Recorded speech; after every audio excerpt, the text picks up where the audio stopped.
Meus caros amigos, mais uma vez, muito boa tarde. Bem-vindos de novo aqui ao Auditório Central do Centro de Congressos do Estoril para darmos continuidade ao programa da DECO Proteste nesta primeira edição das conferências Visões do Futuro. Sem perdermos mais tempo, vamos então anunciar esta mesma conferência que já tem aqui os nossos convidados e já tem para moderar este mesmo painel a Marta Atalaia, a quem eu desde já passo a palavra. Marta, boa tarde.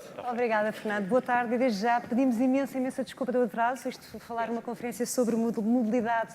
Podemos sempre responsabilizar o trânsito, mas estamos cá já todos reunidos para dar início à nossa conferência final. Passo então a apresentar os nossos convidados. Francisco Louçã, economista, professor universitário. José Mendes, secretário de Estado Adjunto e da Mobilidade. E também António Balhanas, diretor-geral da DECO Proteste. Obrigado. Boa tarde, bem-vindos. Francisco Louçã, eu começo por si. Nós, ao longo de todo este dia, aqui no Estoril, temos conversado sobre a necessidade de mudança, de revolução de mentalidades. Aqui há pouco no painel conversávamos um bocadinho sobre a decadência do coletivismo, até do associativismo. Acha que hoje o individualismo se sobrepôs às causas coletivas? Boa tarde, muito obrigado pelo convite.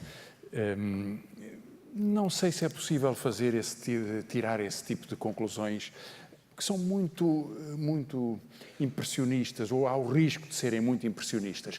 Repare, toda a nossa civilização, para utilizar um termo que há pouco ficou muito conhecido, se baseia no individualismo. Na verdade, o paradigma do agente económico, da força económica, da concorrência é individual e é, na ciência económica, por exemplo, traduzido em termos de uma linguagem de indivíduos.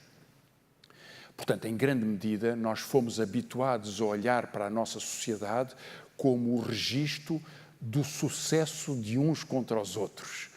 Havia aquela célebre fábula do Mandeville da história das abelhas, não é? Que diria que o sucesso é garantido por aquele que for o mais egoísta. E se todos formos muito egoístas, conseguimos um melhor resultado para a sociedade. E isto tem 300 anos e ao longo dos últimos, particularmente com o capitalismo moderno, isso ganhou muita força. Portanto, o individualismo está cá, nunca nos largou, não é uma invenção dos anos 80, não é uma invenção do século XXI. Agora, o problema é que o individualismo sempre foi uma mentira, porque as conquistas da sociedade e a particularidade do género humano é a comunicação. A mobilidade poderá dizer, mas mais em geral a comunicação, a aproximação, a criação de agregações humanas.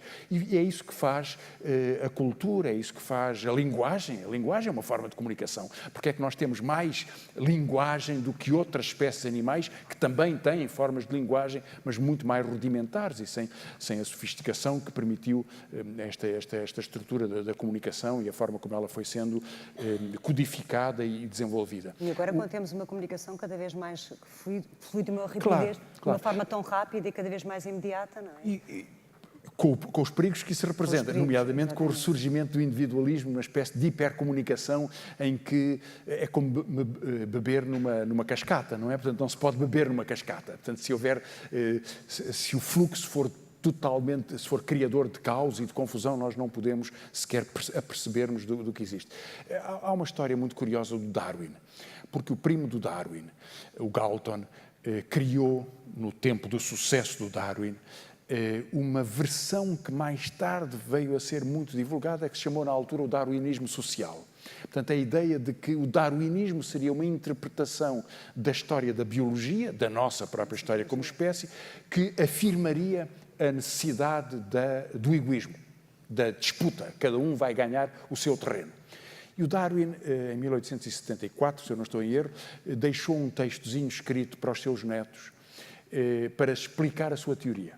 E uma das coisas que ele dizia é que a civilização é o sucesso das normas antisseletivas. Ou dito até de outra forma, é a seleção da antisseleção.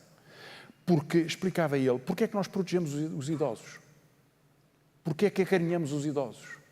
Porque é que queremos que eles tenham melhores condições de vida? Porque é que protegemos as pessoas portadoras de deficiência? Porque é que protegemos as crianças?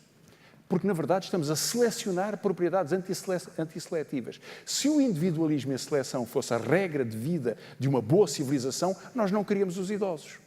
São um peso. Gasta-se dinheiro com eles, há Serviço Nacional de Saúde, nos termos modernos. É totalmente antisseletivo. Uma sociedade puramente individualista em que o poderoso determina não tinha idosos.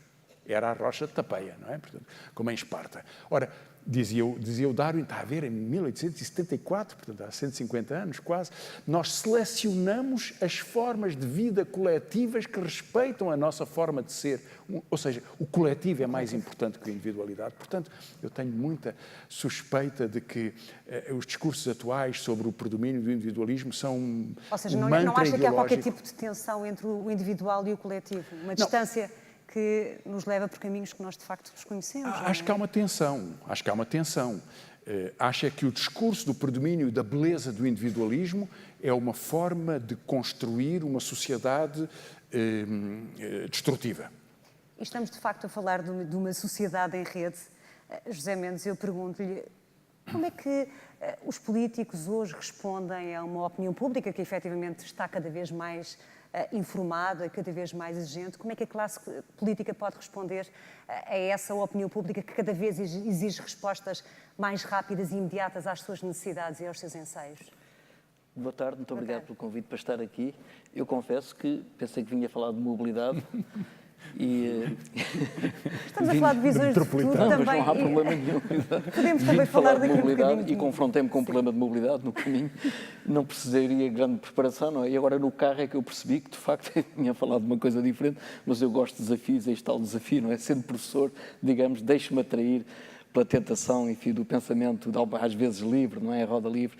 Bem, deixe-me dizer-lhe que se há tendência, ou mega tendências, tantas, mas que realmente foram importantes no século XX, sobretudo na parte final do século XX, foi esta substituição de uma sociedade de massas por uma sociedade em rede, não há dúvida. Sociedade de massas, enfim, que nos organizava de certa forma, como o Francisco dizia há pouco, de certa forma moderava, digamos, uma tendência quase genética para o individualismo e que, enfim, organizava-se em grupos, organizações, o que quer que seja. E, portanto, com esta transformação, aliás, é um conceito que foi lançado por Jan van Dijk, já em 1991, para uma sociedade em rede.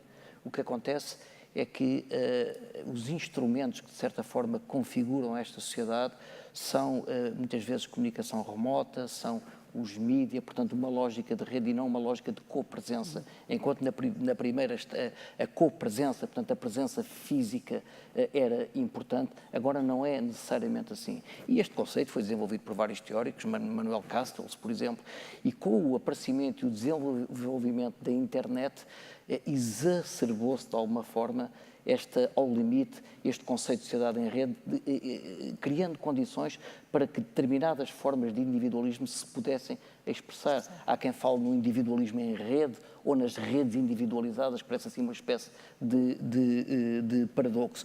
Bom, em paralelo, assistiu-se a alguma volatilidade das referências individuais do indivíduo. Eu não estou a dizer que elas se degradaram ou não sou capaz de fazer esse juízo, não tenho esse hábito.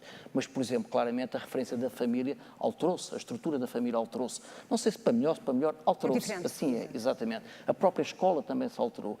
E, portanto, neste contexto de redes sociais, de mídia, de comunicação remota, eu acho que, sobretudo, as gerações mais recentes, que são nativos digitais, estão muito mais vulneráveis e eu acho que às vezes querem mesmo estar vulneráveis a influências que estão fora daquilo que era o seu quadro de referência, que entretanto se alterou, não é? E, portanto, este é o contexto. Eu acho é que, neste contexto, uma espécie de pré-configuração do papel do indivíduo no coletivo caducou. Tenho a ideia que ainda no século passado, enfim, isto, na nossa vida ainda, digamos, no final do século passado, havia uma certa, quase certeza do que seria o papel do indivíduo e determinados grupos de indivíduos no coletivo. Eu acho que isso hoje caducou. E, portanto, neste contexto, os filtros são importantes, são necessários e são importantes. E as universidades e o sistema político, etc., são filtros que são importantes. E na qualidade de professor catedrático, qual é que é, na sua opinião, o papel que as universidades podem, de facto, ter para esta mudança de mentalidades que foi sucedida? Eu não sou capaz de ter uma resposta, digamos, fechada sobre isso, que eu acho que a grande dificuldade é garantirmos que estes filtros, e a universidade seguramente se-lo-á, que se mantenham, de certa forma, agnósticos, ou seja, que não sejam instrumentalizáveis. Por exemplo, um debate que acontece sempre dentro das universidades, o Francisco com certeza saberá isso, não sei também, qual é a ponderação que nós atribuímos à investigação fundamental e à investigação aplicada, aquela que resolve um problema imediato. Não é? E, portanto, sermos capazes de manter a universidade agnóstica, equilibrada, não instrumentalizável, é sermos capazes de garantir filtros, e eu acredito que podem ser filtros elitizáveis, mas no bom sentido da palavra elite. Não no sentido das elites dos ricos versus pobres, nada disso. Mas seguramente, eu acredito nisso, há lideranças, há pessoas que conseguem ver mais à frente e há pessoas que, processos que não são, através de processos que não são processos autoritários, são capazes de trazer as massas, não é? E, portanto, acho que a universidade tem muito esse papel também. E vamos perguntar ao António Balhanas qual é que é o papel de organizações como, por exemplo, a DEC Proteste, que de resto organizou esta conferência, pode ter nesta mudança de mentalidades, em todo este processo. Obrigado, Marta. Queria, antes de mais, cumprimentar os meus colegas de painel, e eu diria que a relevância é muita e total. E isto porque, fazendo uma breve contextualização histórica, nas últimas décadas, a DECO e a DEC Proteste foram um instrumento atuante na sociedade, ou seja, defender em alturas críticas direitos que estavam em causa, direitos que não eram adquiridos, contribuíram essencialmente para edificar a legislação que protegesse de forma e assegurasse esse usufruto dos direitos. E, hoje em dia, estamos numa época em que esses direitos não estão novamente assegurados de uma outra forma. Estamos numa transição para uma economia crescentemente digital e onde não se torna evidente de que forma é que os nossos direitos são violados. Eu diria que temos, por exemplo, casos como o caso do Facebook, que utiliza indevidamente os dados dos consumidores e faz disso um negócio sem prévia autorização. Eu diria que aí nós teremos um papel interventor grande. Por outro lado, eu diria que, dada a crescente necessidade de intervenção nesses setores, nós temos que saber claramente quem são os nossos consumidores, temos a obrigação de os segmentar e temos a obrigação, essencialmente, de dirigir propostas de valor claramente direcionadas a cada um deles. Eu dou como Mas exemplos... isso também é um desafio, permitem-me perguntar, se é um próprio desafio para a vossa organização, passar aqui de um trabalho que normalmente estava muito focado no coletivo para apostar num diálogo mais individual, sem a vossa organização perder a identidade? Sim, esse é um desafio grande e eu creio que a nossa organização não perde a identidade nisso, ou seja, a nossa organização utiliza outro tipo de técnicas porque outro tipo de desafios são necessários e, essencialmente, nós temos tentado direcionar e individualizar essa procura. Ou seja, nós temos que dirigir e estar presentes junto dos momentos de consumo onde o nosso consumidor necessita de nós. Ou seja, provavelmente cada vez mais, níveis, não é? Porque cada vez mais temos informação contraditória, com fontes que não são confirmadas. Verdade. Portanto, nunca provavelmente o consumidor precisou tanto de ajuda como organizações como a vossa, não é? E nós temos essencialmente, dizemos nós internamente, 3 grandes pilares. E são 3 pilares em que nós definimos como a defesa jurídica do nosso consumidor, ou seja, não presencial, onde aconselhamos juridicamente os nossos consumidores e os levamos até à porta de um julgado de paz, caso seja esse o caso concreto, através dos nossos mecanismos resultantes de testes que são independentes, que são credíveis, onde os ajudamos a exercer os seus direitos de consumo, quer na aquisição de bens, quer na aquisição de serviços, onde tentamos garantir que sejam consumidores estruturados, informados e que façam as melhores opções e, inclusivamente, proporcionando aos nossos consumidores uma ampla gama de benefícios, desde a assistência médica, passando por mediação que lhes permitimos ter acesso às melhores propostas quer de crédito, quer de gestão, inclusivamente, do seu património, ou seja, serviços diversificados que, no nosso entender, podem fazer a diferença em aforros significativos na vida dos mesmos e melhorar os seus hábitos e as suas tendências de consumo.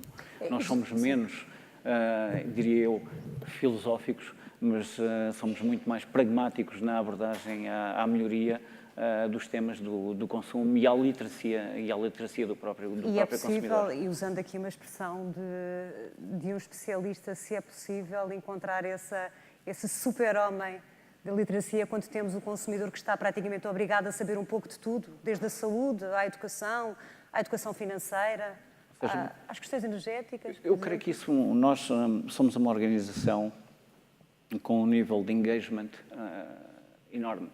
Ou seja, as pessoas que trabalham connosco dirigem-se e direcionam-se por valores, ou seja, integridade, independência, proximidade, credibilidade.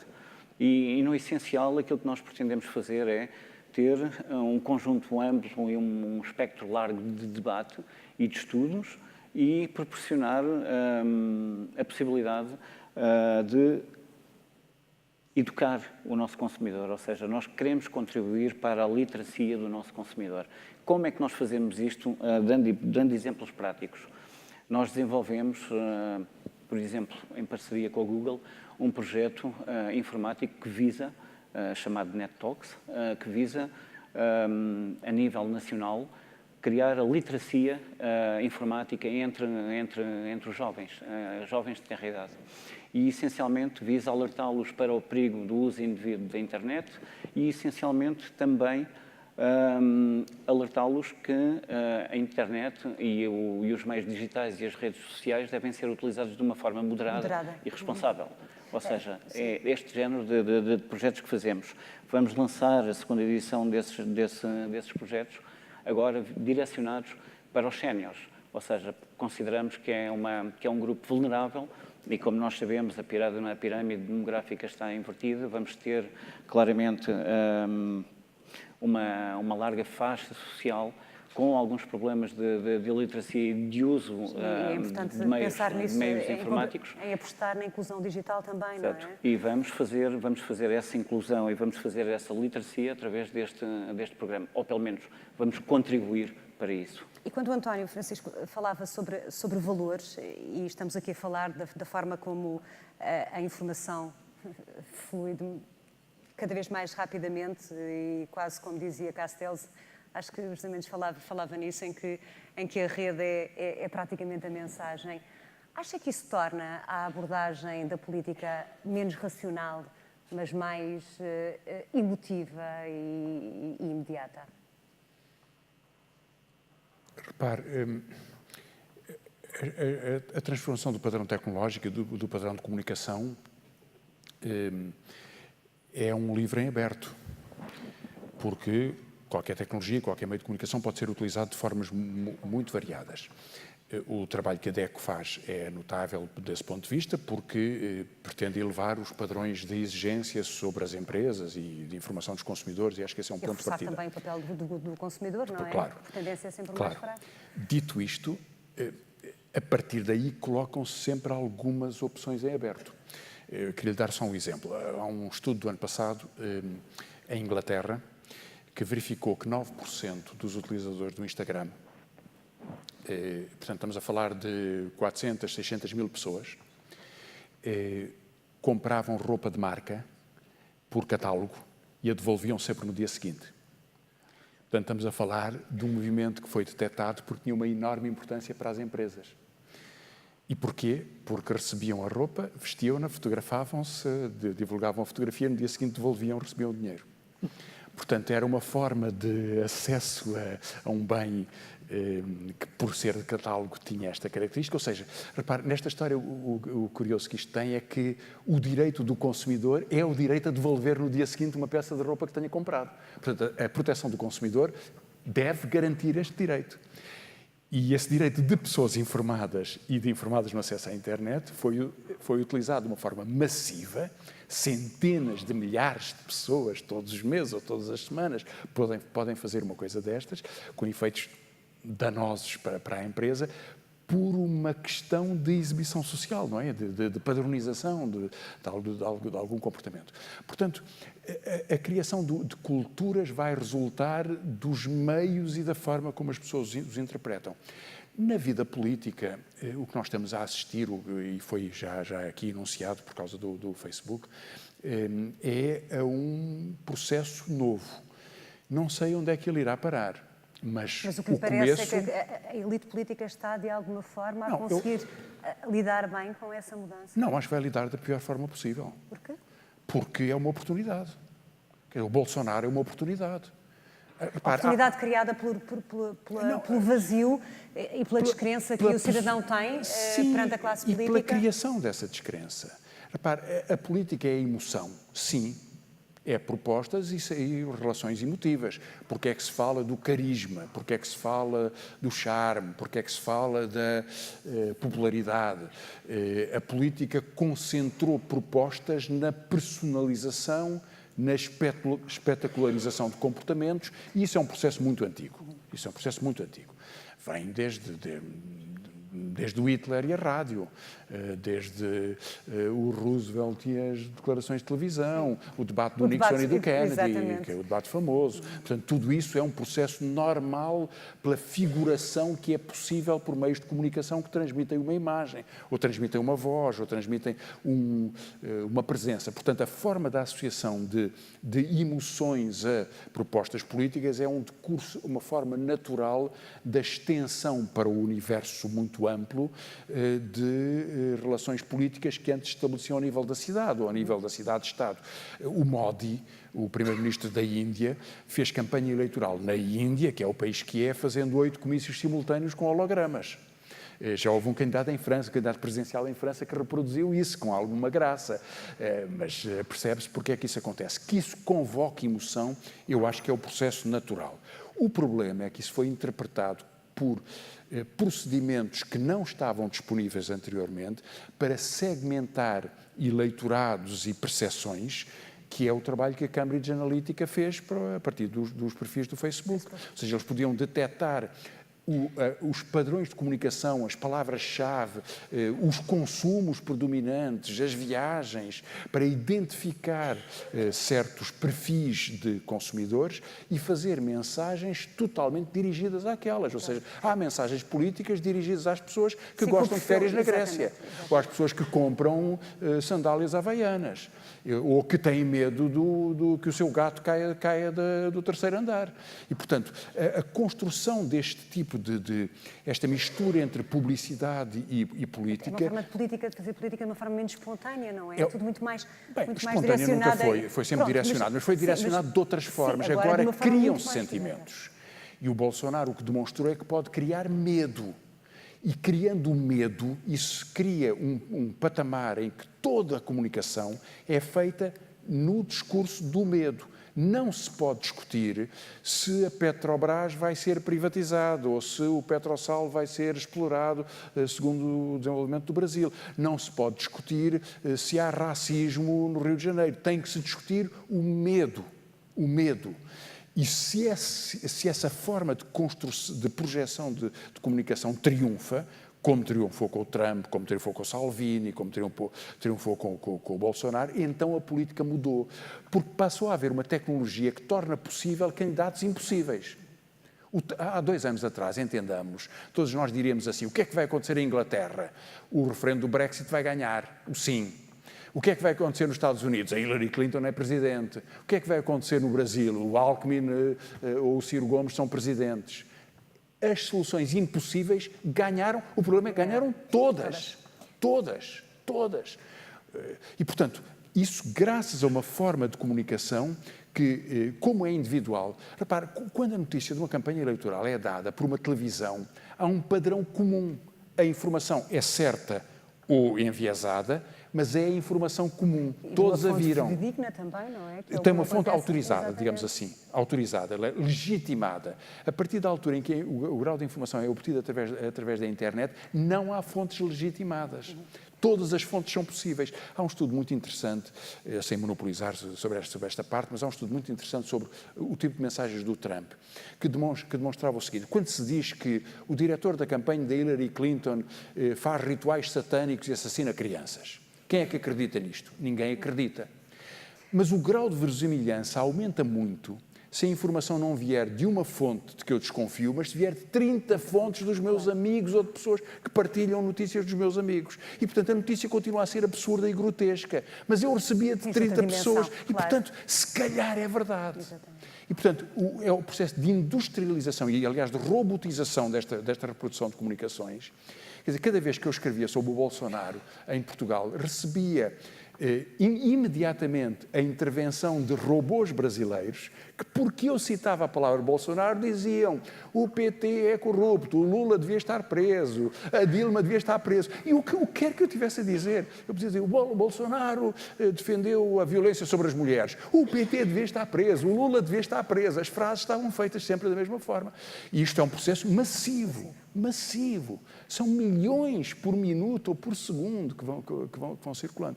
E, portanto, para responder à sua pergunta sobre a emoção, sim, só que hoje ela é instrumentalizada para criar medos que criem perfis de contencioso político que desloquem por completo as nossas campanhas e a forma de decisão. E de ser explorados pelos É a única forma do populismo poder vencer. É a única forma do populismo vencer é isto. O Bolsonaro nunca podia vencer no Brasil, mesmo no Brasil, que é uma sociedade escravocrata, uma sociedade desigualitária, uma sociedade brutal sobre as mulheres, brutal sobre os negros. Mesmo no Brasil não podia vencer porque deveria haver um candidato legítimo, digamos assim. E venceu porque isto foi possível. Há uns anos atrás não era possível. E, de facto, precisamente, temos de facto uma realidade muito diferente, mas falando sobre a forma de fazer política, há ou não aqui um bocadinho sempre a tentação da classe política implementar algumas medidas através da imposição? Através da imposição? Da imposição, sim. Ou seja, não falar com o cidadão, mas falar para o cidadão. Porque isso faz toda a diferença, não faz? Não, isso é da história, não é? Sempre existiu e continuará a existir. A questão, e pegando um bocadinho das últimas palavras do Francisco, é que nós, enfim, com este instrumento, que é a internet e as redes sociais, habituarmos a procurar respostas, a Wikipédia, o Google, os motores de pesquisa, encontrar respostas rapidamente. Alguém descobriu que com esta capacidade de difundir e viralizar as respostas, que não era má ideia também condicionar a pergunta. E, portanto, há medo, temos uma resposta para o medo, chame-se ela Bolsonaro ou Trump ou outra coisa qualquer, e, portanto, condicionar a pergunta. O problema é que o inimigo, digamos, da credibilidade e do cross-checking, que vocês no jornalismo conhecem muito bem, é o pouco espaço de tempo. E o tempo entre a pergunta e a resposta nas redes sociais e na internet é zero, é nada. Portanto, tudo acontece em tempo real. Há um episódio que correu aí, que eu li aqui há pouco tempo, e admito que não seja fake news, porque era sobre uma fake news, que é aquela imagem daquela senhora que dormia, portanto, como se fosse uma sem-abrigo, dormia na rua com uma criança, e que correu o mundo e em todo lado onde corria era na própria cidade, era em Lisboa, era aqui. Aquilo não era em Lisboa, não era em Portugal. E depois uma sequência de comentários, o governo não resolve isto e tal, o que se calhar não deixa de ser verdade. Exatamente, não resolviste e, portanto, a capacidade de criar não problemas, ou melhor, ou dar respostas a perguntas e problemas que são condicionados à partida, existe. Bem, mas aí também não é, de alguma forma, a responsabilidade da classe política, uma vez em que as pessoas olham para a classe política e acham que, não, os que lá estão não me representam? Eu pergunto isto porque 53% de uma estatística global dizia que olha e que pensa que a classe política não representa e que não traz grande mensagem de esperança nem de um futuro. Essa questão, mais uma, sempre existiu. Vamos lá ver. Nós podemos sempre dizer que as democracias estão em crise, mas há um claro afastamento do cidadão com a classe política. Há um claro afastamento e há uma clara crise de algumas estruturas que configuram o espaço político e o espaço da democracia. Eu sou, em todo o caso, da opinião que a única alternativa à democracia é uma democracia melhor. Não vejo, não encontrei ainda outra alternativa, não é? Agora, há aqui um tema que é o tema do tempo, do timing. Timing é muito importante em política, não é? E eu vou-lhe dar um exemplo. Na área onde eu trabalho, descarbonização da economia, descarbonização da mobilidade, do sistema de transportes, é relativamente fácil encontrar consensos na sociedade e, portanto, naquilo que são os eleitores, relativamente a objetivos de longo prazo.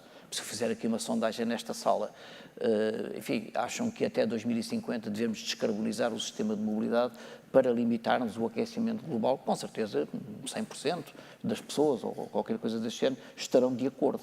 Bom, o problema é quando se trata de colocar uma outra questão mais imediata. É quantos de nós é que estão dispostos a hoje, à noite ou amanhã de manhã, alterar o seu comportamento para sermos capazes de cumprir este objetivo de longo prazo em relação ao qual todos estamos de acordo. E como é que isso se consegue? Aí a coisa muda muito de figura. Então deixe-me perguntar só como é que se consegue isso, como é que se consegue recolher aceitação popular sobre novas soluções, mesmo que isso vá contrariando as rotinas e os interesses que estão instalados. Essa é a pergunta clássica da política, é o dilema. Eu não sou um político de longa data, cheguei agora apenas, enfim, aqui há 3 anos atrás e, portanto, enfim, a minha experiência é, porventura, até mais pragmática. Mas aquilo que me pude perceber é que o dilema diário é como é que nós tomamos medidas de curto ou de médio prazo que não comprometam as metas de longo prazo e que, de alguma forma, garantam, enfim, o tal apoio popular. É que, felizmente, em Portugal, como numa grande parte do mundo, vivemos em democracias e há eleições periódicas.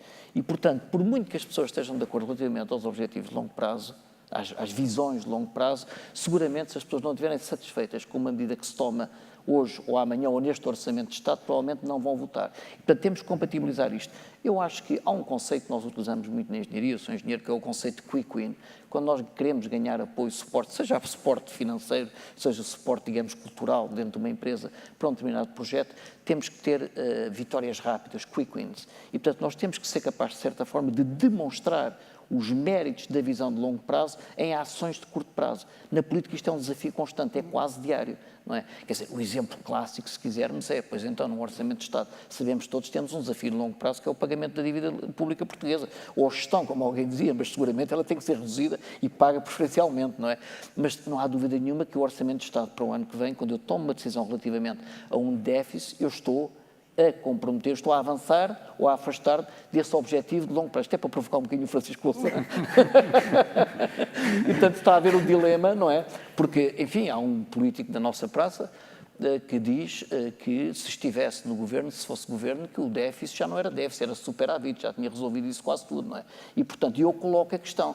No longo prazo, pois, evidentemente, se ele conseguisse superávites, nós começamos a pagar a dívida e vivemos num mundo perfeito. O problema é o português que leva menos de 500 euros para casa e que amanhã de manhã tem que pagar 60 ou 70 ou 80 de transporte, outra coisa qualquer, e que tem que viver. E quando eu vou para um superávit, provavelmente eu vou aumentar a carga fiscal, etc. E estou a prejudicar essa pessoa. E para essa pessoa importa pouco o que vai ser a dívida daqui a 20 ou 30 ou 40 anos, ou 50 anos. E, portanto, esse desafio, esse dilema é permanente, é diário, e devo dizer que a mim, pessoalmente, como digo, enfim, um político pouco experiente, é algo que me tira umas horas de sono.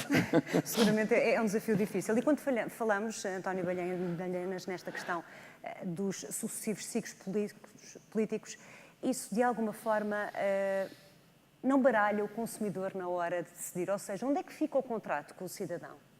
Essencialmente, o cidadão sente algumas dificuldades com as flutuações económicas, como todos nós sabemos. E o nosso desafio aumenta e a nossa responsabilidade aumenta durante esses ciclos. Em ciclos de grande contração, nós temos algumas preocupações adicionais em proteger o nosso consumidor. E eu dou-lhe um exemplo. Foi notório agora, quando da altura do Orçamento de Estado e até à aprovação do mesmo, uma campanha que nós fizemos, ou seja, que era o Bastam 6, em que solicitávamos que fosse reposto o nível de IVA na fatura energética. Ou seja, e porquê? Porque consideramos que isso é uma coisa que tem verdadeiramente impacto nos lares portugueses. Ou seja, independentemente das sensibilidades políticas, todos nós acreditamos que devemos fazer o melhor para o consumidor, para o cidadão. O Governo, de certa forma, foi sensível a essa questão, fez, provavelmente, dentro das suas possibilidades, acomodou isso orçamentalmente, mas não chega. Ou seja, nós vamos continuar a defender essa posição ao longo do próximo ano. Mas não só.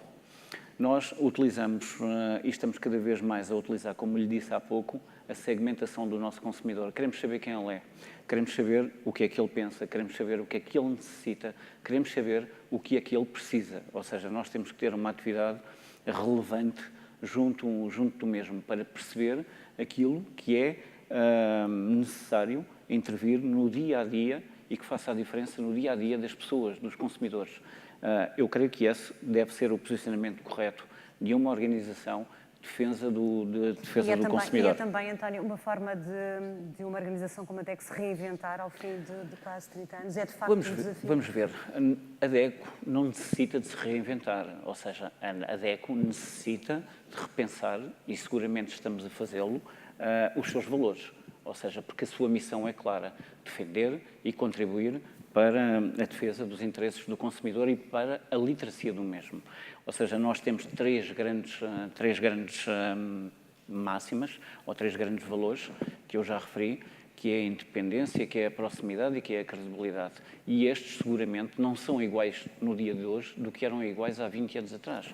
E nós, em cada um dos nossos estudos, em cada um dos nossos pilares, diariamente reinventamos esses conceitos e adaptamos-los àquilo que o consumidor necessita.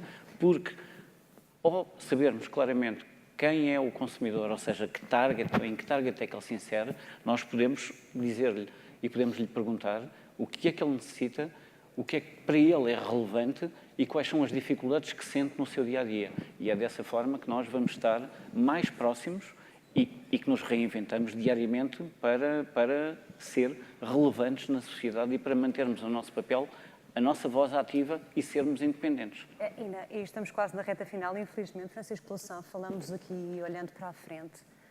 Como é que antecipa, como é que olha para o futuro? Quais é que acham, em termos de Portugal, quais é que acham que são as principais ameaças e desafios que o nosso país agora tem pela frente?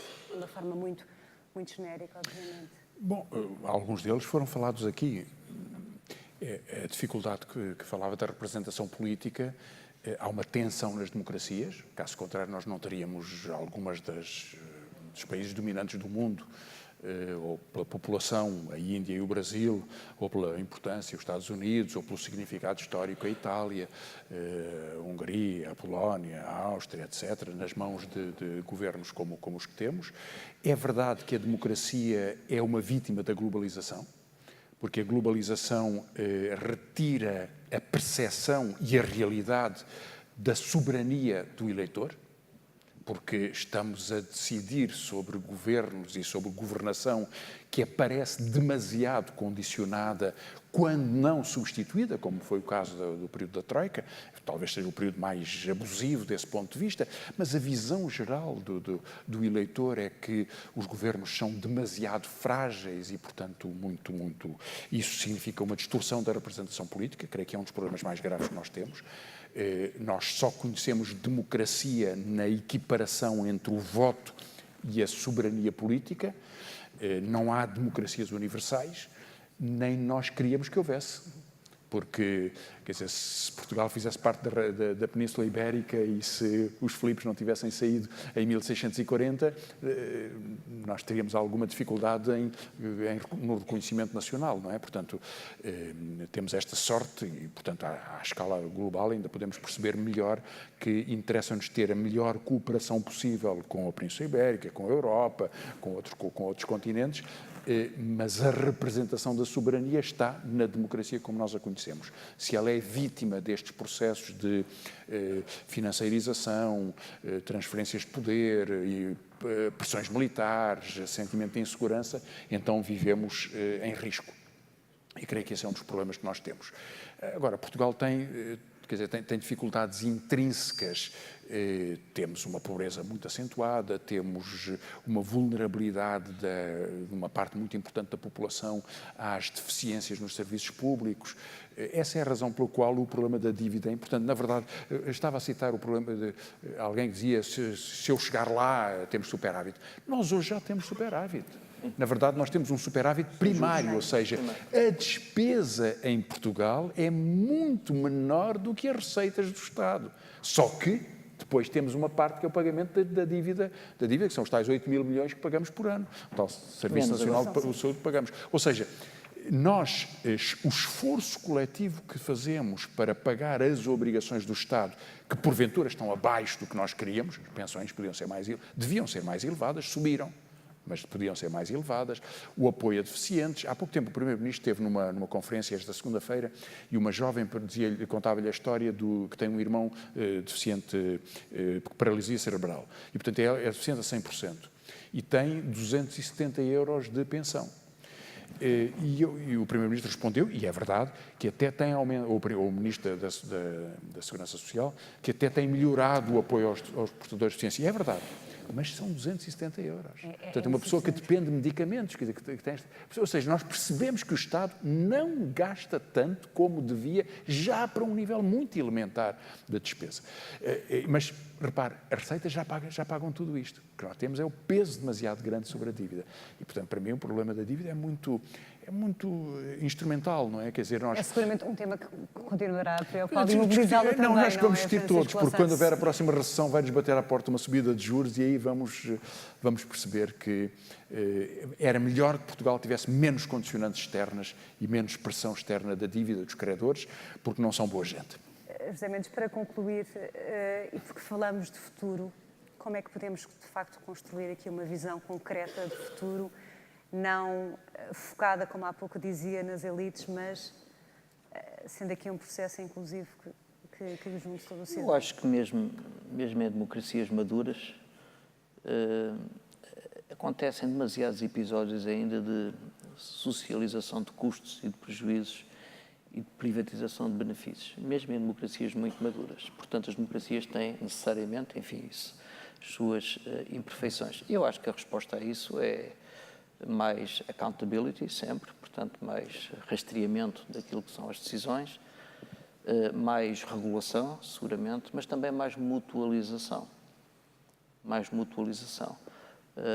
Eu penso que, por exemplo, em relação à dívida, tenho alguma dificuldade em perceber, e, enfim, não sou só eu, muitos pensadores nessa matéria o têm dito, como é que nós, tendo cedido uma boa parte da nossa soberania em termos de fiscalidade, em termos de seguramento de moeda, portanto, de monetários, como é que nós temos que suportar sós, portanto, mutualizamos essa soberania, mas suportamos sós todos os custos daí podem derivar. E, claramente, a situação portuguesa, portanto, uma economia pequena, mas aberta, que entrou no euro com um nível, porventura, acima daquilo que devia ter entrado, e, portanto, como é que isso se faz? E, portanto, o tema, por exemplo, dos eurobonds, não sei como é que não teve uma discussão séria ainda neste nosso continente europeu, com todas as suas virtudes, mas também com as suas imperfeições e os seus bloqueios ainda. Portanto, isto é enfim, mantendo-se o sistema tal como ele existe, eu acho que é um bocado por aí. Portanto, mais regulação, mais mutualização. Agora, eu acho que há uma metamorfose que vai acontecendo e que em Portugal ainda está muito atrasada, que é da importância das dimensões territoriais, sociais e políticas ditas subnacionais.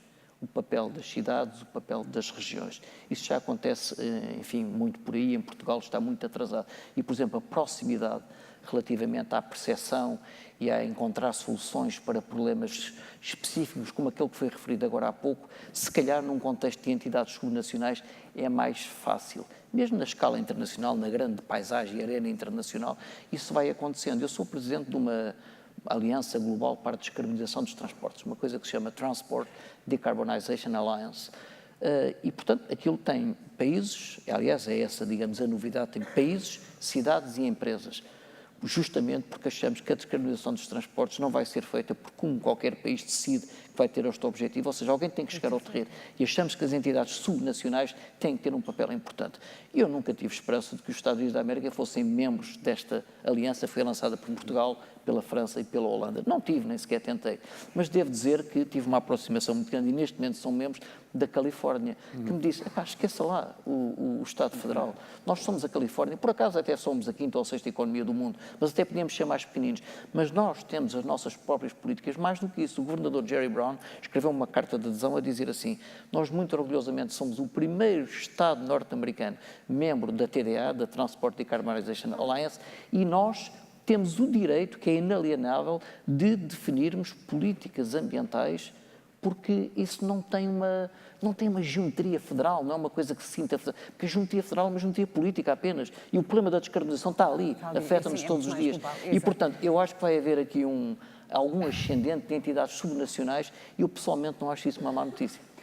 Muito obrigada, meus senhores. O nosso tempo acabou. Foi uma ótima conversa. Obrigada pela partilha dos conhecimentos. É sempre geradora de riqueza. Falámos aqui de alguns temas que são seguramente contemporâneos e que são grandes desafios para o futuro. Obrigada pela vossa participação. Obrigada também a todos que estiveram connosco. Boa tarde. Bem?